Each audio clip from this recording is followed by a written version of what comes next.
Alors bonjour à tous. Dans cette vidéo, on va énoncer et expliquer les critères de divisibilité par 7, par 11 et par 13. Donc là, sans doute, on va vers des choses que la plupart des gens connaissent un peu moins. Le critère de divisibilité est assez simple. On barre les trois derniers chiffres du nombre et on les soustrait du nombre qui reste. Et si le nombre obtenu est divisible par 7, par 11 ou par 13, alors le nombre initial aussi est divisible par 7, par 11 ou par 13. Montrons-le sur un exemple. Par exemple, imaginez que vous voulez savoir si 11 673 207 est divisible par 7 ou non.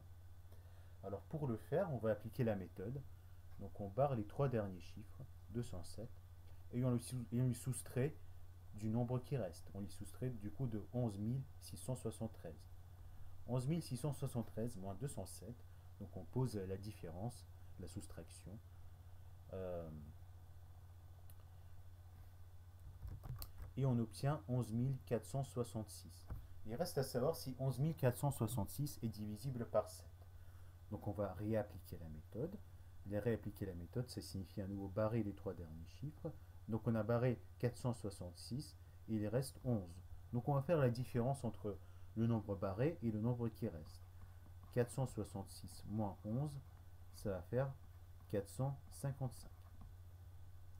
Donc pour savoir si notre nombre est divisible par 7, il suffit de savoir si 455 est divisible par 7. Euh, Là, on ne peut plus barrer les trois derniers chiffres. On a un nombre qui a trois chiffres, donc on ne peut plus utiliser cette méthode. Il ne reste plus qu'à savoir si le nombre 455 est divisible par 7. Pour le savoir, on n'a plus qu'à poser la division euclidienne. Donc on essaie de diviser 455 par 7. Alors 45 divisé par 7, ça va nous faire, vous savez que 42 c'est 6 fois 7. Donc là il reste 3. Et 35 divisé par 7 c'est 5. Et il n'y a pas de reste. Donc 455 est bien divisible par 7. Donc comme 455 est divisible par 7, on en déduit que 11 466 est divisible par 7. Et donc on en déduit que 11 673 207 est divisible par 7.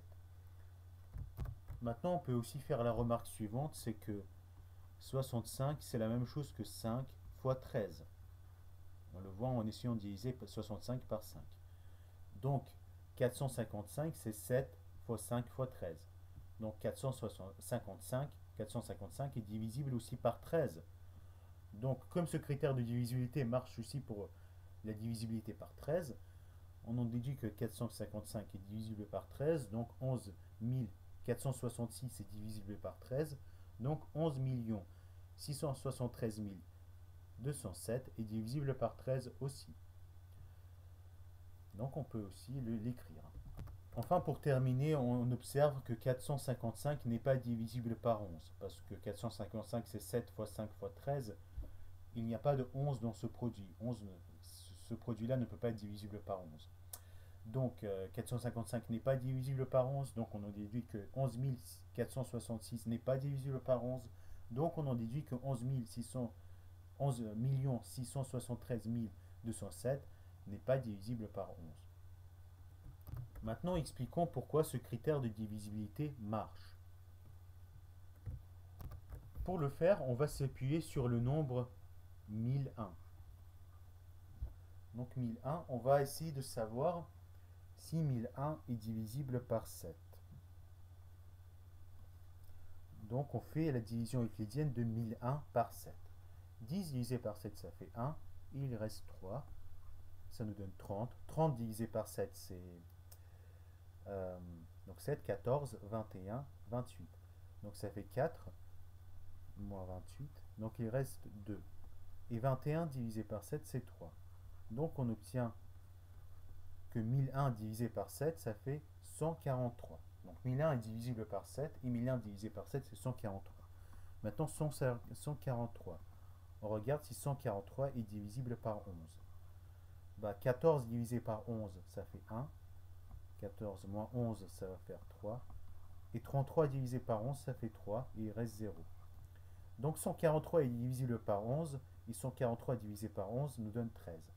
Ainsi, on en déduit que 1001, c'est en fait tout simplement le produit entre 7, 11 et 13. 1001, c'est 7 fois 11 fois 13. Donc on va s'appuyer sur le fait que 1001 est à la fois divisible par 7, par 11 et par 13. Maintenant, écrivons un nombre quelconque. Donc l'écriture décimale d'un nombre quelconque, c'est d'abord tous les chiffres qui viennent avant les trois derniers chiffres. Donc le nombre obtenu avec tous les chiffres qui viennent avant les trois derniers chiffres. Donc tous les chiffres qu'on ne barre pas dans ce critère de divisibilité, on va le noter par A. Donc un nombre quelconque s'écrit toujours comme A fois 1000 plus B qui sont les trois derniers chiffres. Donc ainsi dans 11 673 207, A c'est 11 673 et B c'est 207. Donc n'importe quel nombre s'écrit comme A fois 1000 plus B. A fois 1000 plus B, on peut aussi l'écrire comme A fois 1000 plus 1 moins A plus B. Ben, c'est la même chose parce que c'est juste qu'à cette expression-là, on a rajouté A et on a enlevé A. Donc c'est la même chose que A fois 1001 plus B moins A.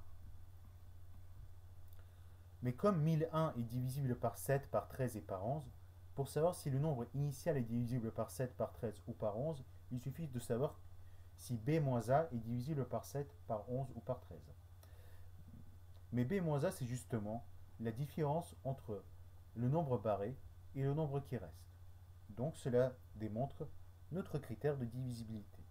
N'hésitez pas à poser vos questions en commentaire.